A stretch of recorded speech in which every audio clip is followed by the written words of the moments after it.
Hello दोस्तों, नमस्ते, राधे राधे। फैजाबादी भौजी के चैनल में आप सभी स्वागत है। भैया बहुत ही प्यारा गीत सुना हुआ चलता है। यार भता के जोड़ी है हम आप लोग सुनी है, उसके बाद फुलवास के सपोर्ट करिए।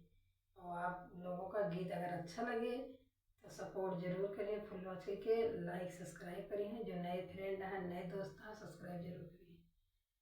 सिकहर पे दूध बिलार का करी, सिकहर पे दूध बिलार का करी, मोरे नैहरे मायार भतार का करी, मोरे नैहरे मायार भतार का करी।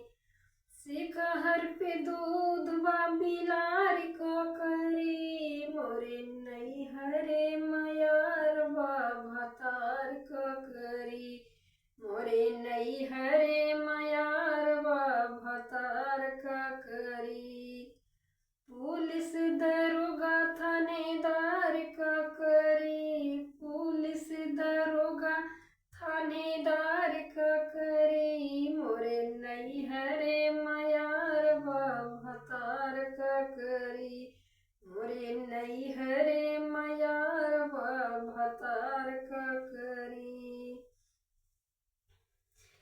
सिकहर पे दूध बिलार का करी, सिकहर पे दूध बिलार का करी, मोरे नैहरे मायार भतार का करी, मोरे नैहरे मायार भतार का करी।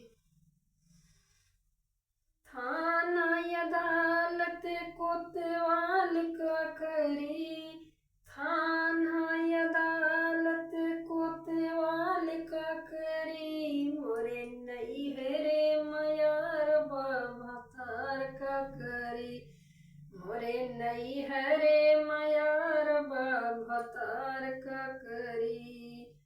थाना अदालत कोतवाल का करी, थाना अदालत कोतवाल का करी, मोरे नैहरे मायार भतार का करी, मोरे नैहरे मायार भतार का करी।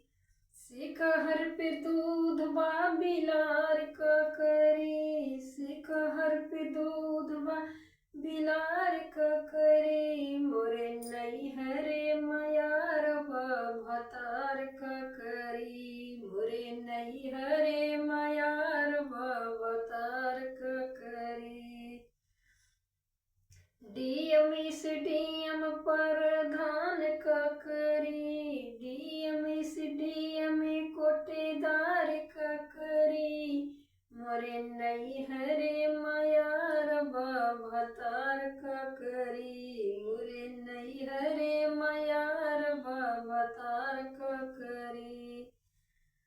सिकहर पे दूध बिलार का करी, मोरे नैहरे मायार भतार का करी, मोरे नैहरे मायार भतार का करी।